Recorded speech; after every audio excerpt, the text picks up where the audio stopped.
A very good afternoon to all the students. So students, after completing the stomach part, today we are going to start with the small intestine. So I hope today's session will be interesting. So let's start. Small intestine. The small intestine is the longest part of the alimentary canal. So students, the longest part of the alimentary canal is the small intestine. So stomach was the widest part and the small intestine is the longest part. Okay students. So it is about 7.5 meter. It is about 7.5 meter. Okay students. So it is about 7.5 meter long and arranged in a form of coil. So here you can see this red portion is the small intestine and it is very long, that is 7.5 meter, and it is arranged in a coil-like structure. This kind of structure is known as coil-like structure. Okay students.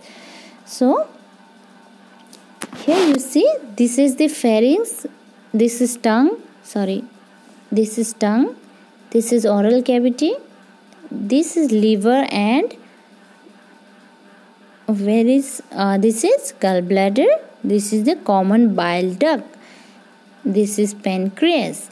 So this long part is the esophagus, this sac-like structure is the stomach, this green portion is the large intestine, and this red one, that is coiled one, will be small intestine. This is rectum and then this is anus. So this is the figure of human digestive system. Okay, this complete figure is the human digestive system. So the small intestine receives secretion from two glands. So small intestine will receive the secretion from two glands, that is liver and pancreas. Okay students. So small intestine will receive secretion from liver and pancreas through a common duct. Okay, I have just shown you the common duct, that is this one. This one is a common bile duct, and then the stomach and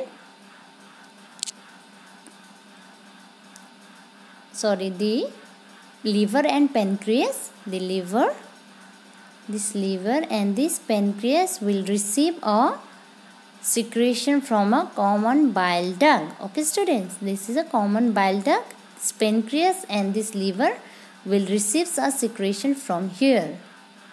So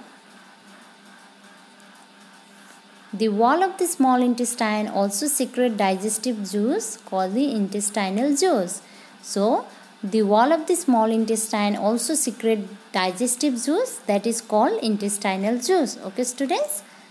Here the partially digested food gets mixed with the pancreatic juice. So the partially digested food, after entering to the small intestine, it will get mixed with the pancreatic juice. Okay.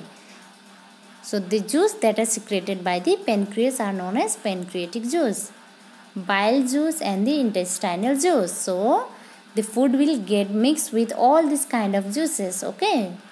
The process of digestion complete in the small intestine.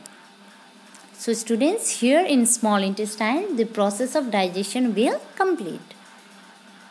So number A is liver.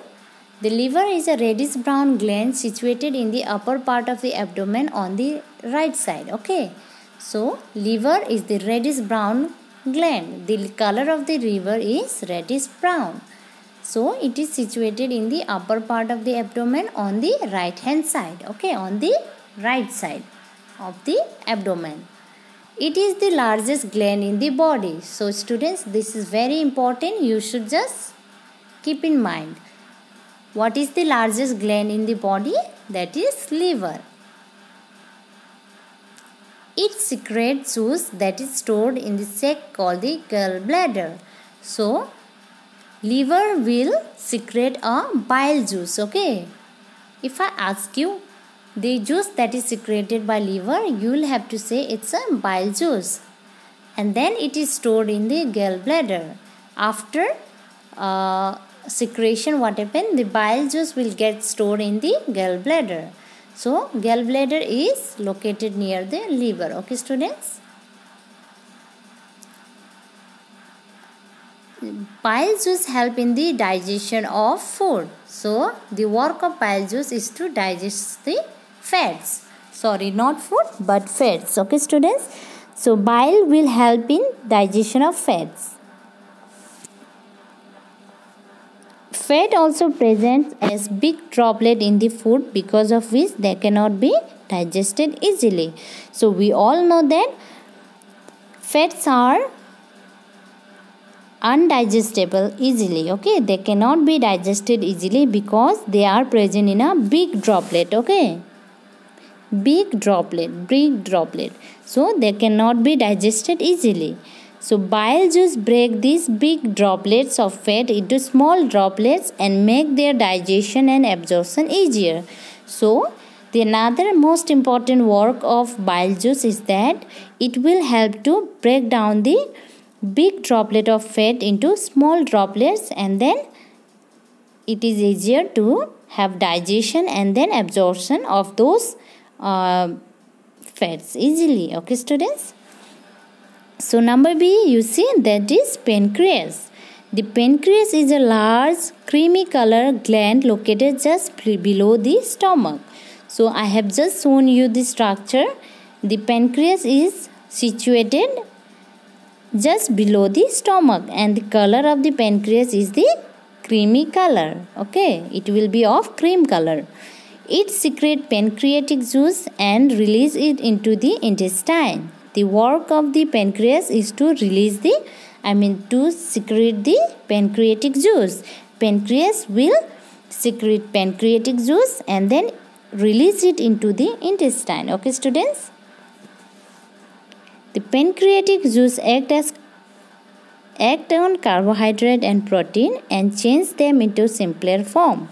So the work of pancreatic juice is to act on carbohydrate and proteins, okay, and then convert them into simpler form. So the most important work of pancreatic juice is to act on carbohydrate and protein that we used to have with our food, and then these carbohydrate and proteins are then changed into simpler form. Okay, students. The third is the intestinal juice. The partially digested food now reaches the lower part of the small intestine. So, what happens after the food goes into the stomach? Then the food finally enters to the small intestine, and then they will reach to the lower part of the small intestine. So, the process of digestion that starts in the mouth is completed in the small intestine. So, students, you have to remember that digestion starts from mouth partially, and then it is completed fully in the small intestine. The enzyme in the intestinal juice act upon the partially digested food and convert it into simple soluble substance. So, the enzymes that are present in the intestinal juice will act upon partially digested food. Okay, the enzymes that are present in the intestine that will help in converting the partially digested food into simple and soluble substance. Okay, the whole complex food is now converted into a partially soluble and simple substance. Okay, students.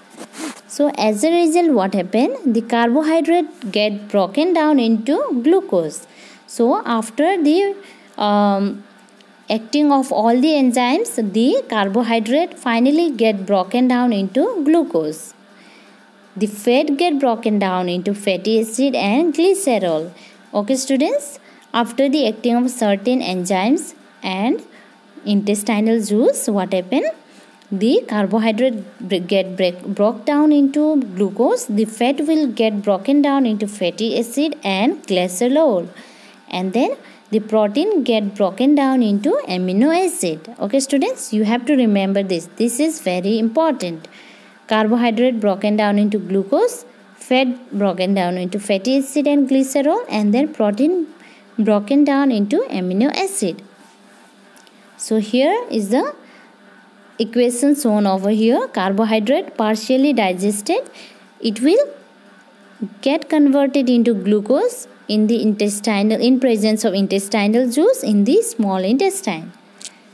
So similarly, what happens? Fat, which are known as small droplets, fats which are converted into small droplets in presence of intestinal juice in the small intestine, will be converted into fatty acid and glycerol.